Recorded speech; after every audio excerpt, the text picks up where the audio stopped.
بسم الله نحمده ونصلي ونسلم على رسوله الكريم. Inshallah, we continue today to talk about الصحابي الجليل عمر بن الخطاب رضي الله عنه as the second person among those who are told by the Prophet sallallahu alaihi wasallam that they will enter al-Jannah, the paradise. Yesterday, we talked about how Sayyidina Umar radiallahu anhu was chosen and what were the comments which the great Sahabas gave trying to praise Umar radiallahu anhu as a very religious person and very pious person, and whatever he portrays, he is much better than what he shows that he is. Today, we will talk a bit about how did he come to Islam? Contrary to other 10 people who are announced that they will enter paradise, those 10 of them, with the exception of himself, accepted Islam very, very early. Immediately the Prophet ﷺ started propagating Islam. Umar's case was different. Umar was opposing Islam very strongly for quite a time. In fact, a lot of reports indicate that he accepted Islam in the 6th year after Hijrah. In the 6th year after Nubuwwah. That is, the Prophet started propagating Islam and continued for 6 years. Then is the time when Umar accepted Islam. But all the same, this did not reduce his rank, because he was a man of principle, a very tough man, a very potential individual. When he was against Islam, it was a hurdle and a problem for the Muslim. And immediately accepted Islam, the tables were turned. That Islam started becoming strong because of the conversion of Umar. Let us try to show a bit how did he start to soften and what action he wanted to do which made him ultimately become a Muslim.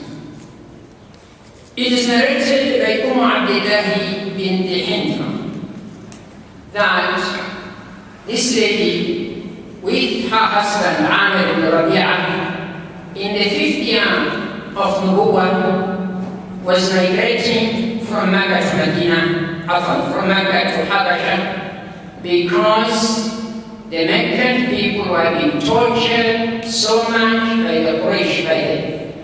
And the Rasul, as we know, told them that you can move to Habasha where there is a king who is a just king and will be able to practice Islam the way you want. So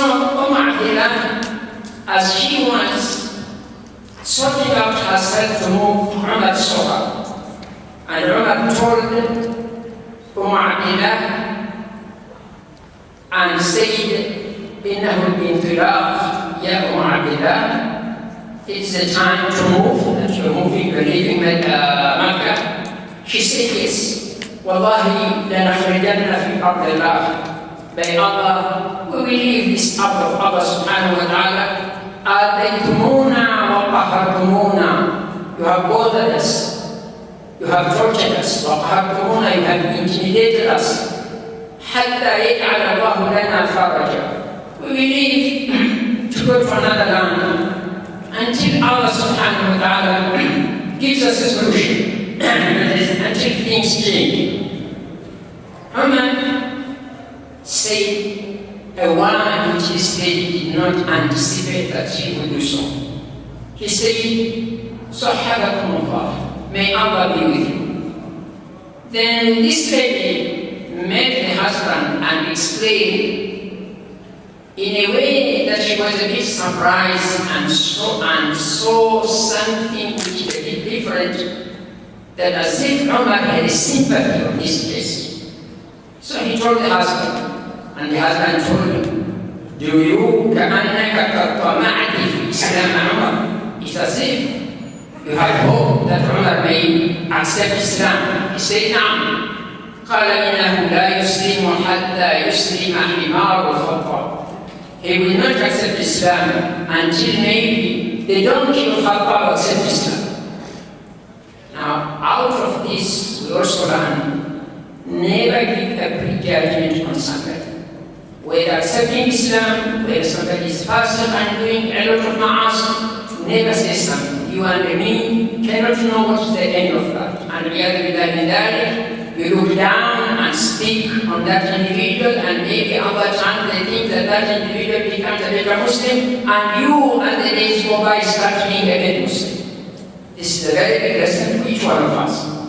Anyway, it seems, because immediately after about a year from there, less than a year, Umar accepted Islam.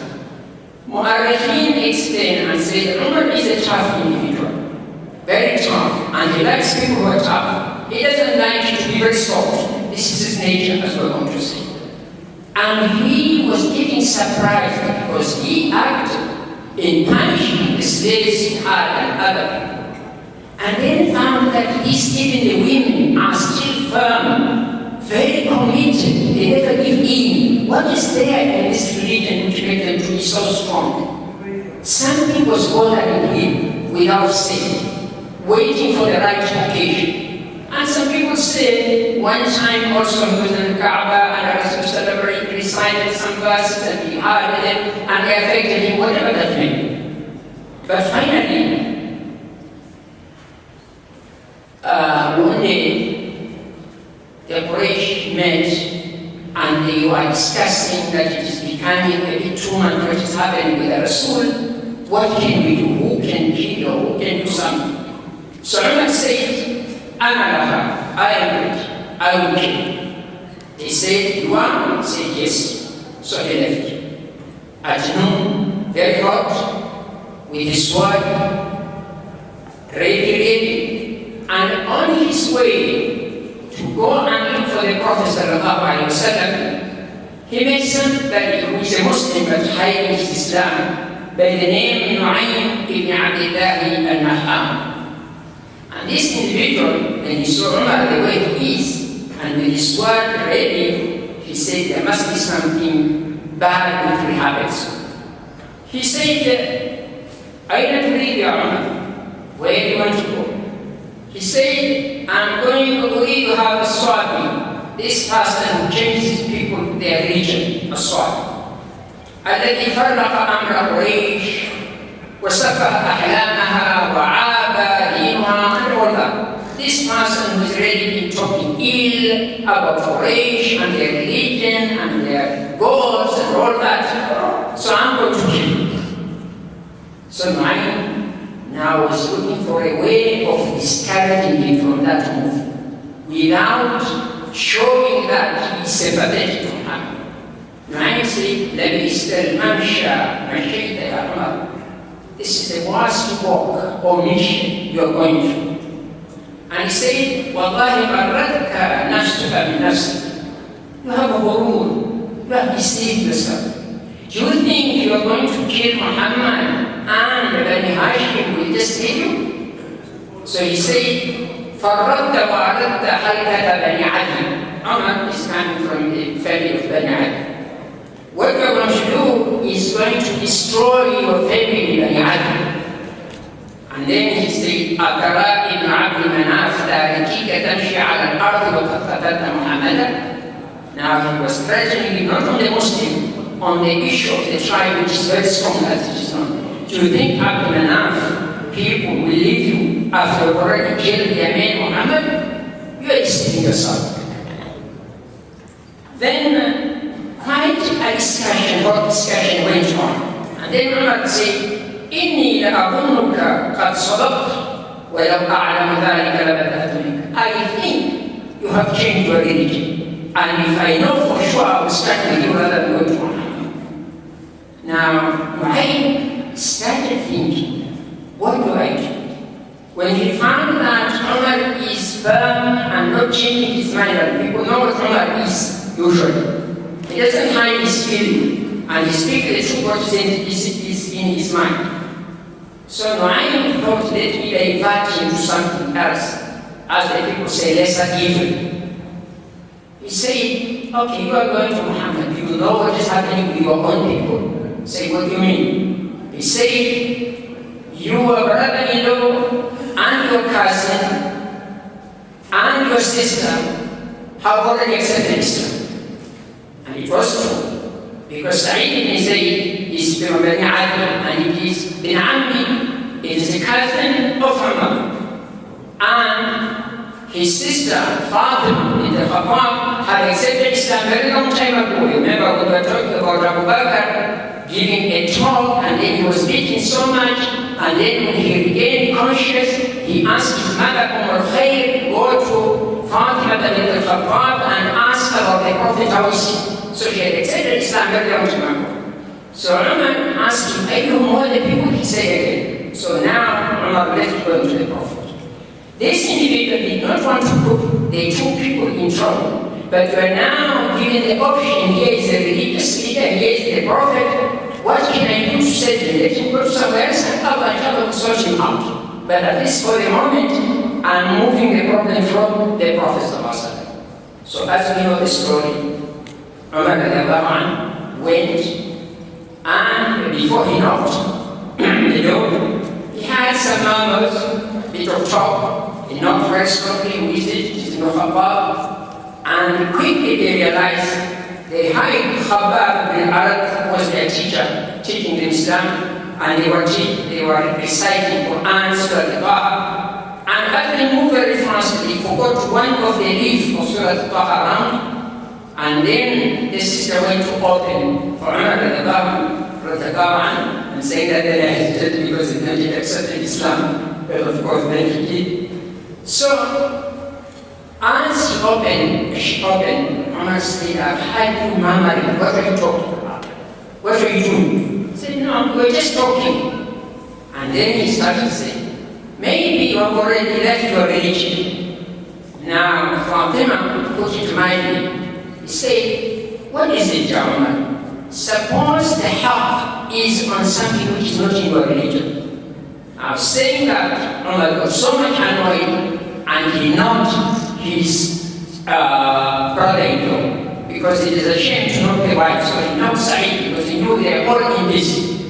Now, as he knocked him, they started equally wrestling. Umar was very strong, and he put him down straight away and sat on him, trying now to beat him. And Fatima could not resist. Fatima came to rescue the husband, and as he did that, she was given a blow and started bleeding. So what did she say? And look at the strength of Iman. Here is a lady. So she got annoyed and said, Ya Abdullah, O the enemy of Allah, أتضربني على أن أوحد الله? You're just beating me because I say La ilaha illallah? He said, نعم Umar. And he said, قال ما كنت فاعلا فافعل. Do what you want to do. أشهد أن لا إله إلا الله وأن محمد رسول الله. I tell you openly that I already become a Muslim, and I'm speaking of pronouncing Shahada. He said, لَقَدْ أَسْلَمْنَا عَلَى رَغْمِ أَنْفِكَ. We have accepted Islam, whether you like it or not. Now he was a very strong individual, because they found that this is too much. Now Umar, seeing his sister bleeding, and Allah subhanahu wa ta'ala started having mercy and moved off Sa'id where he was. And then he told his sister, أَعَطُونِي هَذِهِ الصَّحِفَةَ. And remember we said that there was a page of Surah Al-Taha which I tried, but with this struggle it was out. And Fatima said, no, I'm not going to give you. He said, what happened? What's wrong with you? قد وقع في قلبي أقول, something has happened, I feel something, why don't you give me? And I read it. Then of course he told her, you are like this, you better clean yourself. And then he came and gave the page of the Mus'haf. And he started reading Bismillahir Rahmanir Rahim. When he read Rahman Rahim, he left it. Remember that Quraysh used to hate the name Ar-Rahman. Even in that agreement between the Quraysh and the Muslimin in Surah Al-Hudaybiyah, when it was written Bismillahir Rahmanir Rahim, they said, we don't know this Ar-Rahman Ar-Rahim. Right? Bismika Allahumma. Anyway, it's a long story. I talked about it when I was talking about Ar-Rahman. So then he continued. He went back. I'm ready. طه ما أنزلنا عليك القرآن لتشقى إلى تذكرة لمن يخشى تنزيلا ممن خلق الأرض والسماوات العلى. And you know how this chapter flows and how nice and the words. And Umar was very good in Arabic and in poetry. As he was reading, he was getting moved. And then he went on until Allahu la ilaha illa huwa lahu al-asma'ul husna. Then he said, Min hada farad Quraysh. From this, the Quraysh are running away from this message. He continued, Innani ana Allah la ilaha illa ana fa'budni wa aqim salata li dhikri inna sa'ata atiyatun until fala yasuddannaka anha man la yu'minu biha wa taba'a hawahu fatarda. Then he told them, show me where Muhammad is.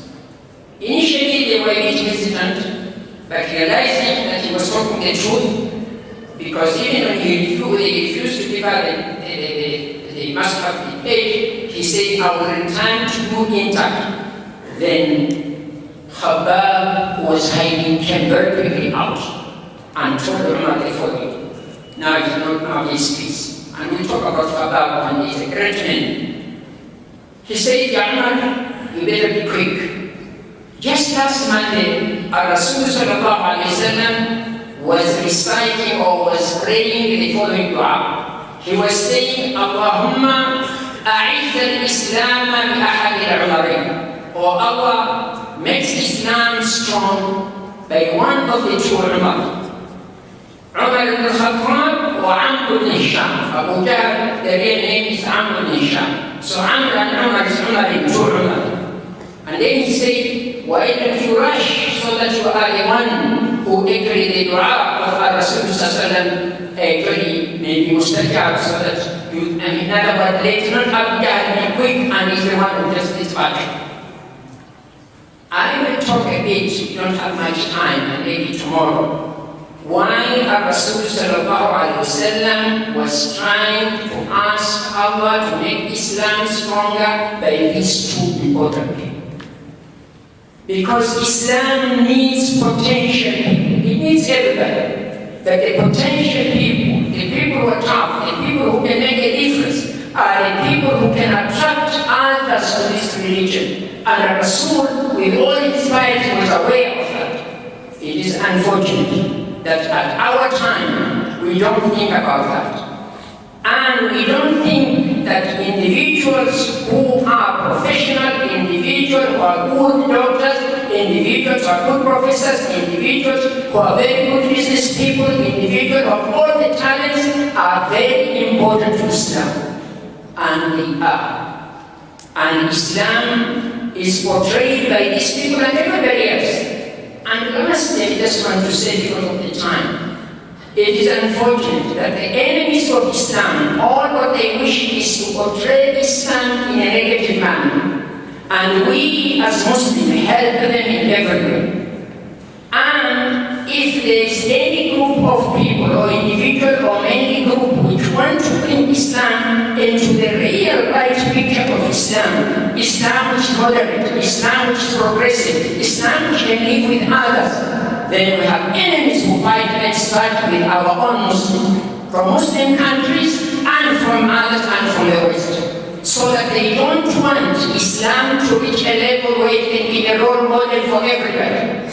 And because of that, unfortunately, it is only the extremism which is not portrayed. And because of that, it is unfortunate that extremism, which doesn't help all of us, doesn't help the Muslim and the non-Muslim, will prevail for some time. Because the enemies of Allah, being made up by the non-Muslim and the Muslim, also called the Muslim, and sometimes the Muslim countries, are so much prepared to make sure the Islamic State and the Muslim Ummah does not come back to where it was. So, my brothers, we need to be broad-minded. Islam is not that narrow religion for only one sect. Knowledge is not just knowing Qur'an. Knowing Qur'an is very important. Specialization Quran. Yes, the Quran is very important, but other specializations are equally important to make this religion go back to where it was. That's the mission. I might share with you something, even if I take 2 or 3 of your minutes. I was trying to listen to somebody who didn't mention a sheikh I respect in the tafsir, Hafiz al-Qur'an. And in his elaboration, he disappointed me, as usual. Sorry to say that. He started saying, let us not fight these people for the dunya. They left the akhirah for us, let us leave the dunya for them. Who said we leave the dunya for others? And we brought here as خلفاء الله في الأرض. وإذ قال ربك للملائكة إني جاعل في الأرض خليفة. Then Allah said that He is bringing us as Khalifa. Why Allah subhanahu wa ta'ala made Nabi Allah Dawood as a king and a messenger? Ya Dawood, إنا جعلناك خليفة في الأرض. فاحكم بالحق or something like that. If I went wrong.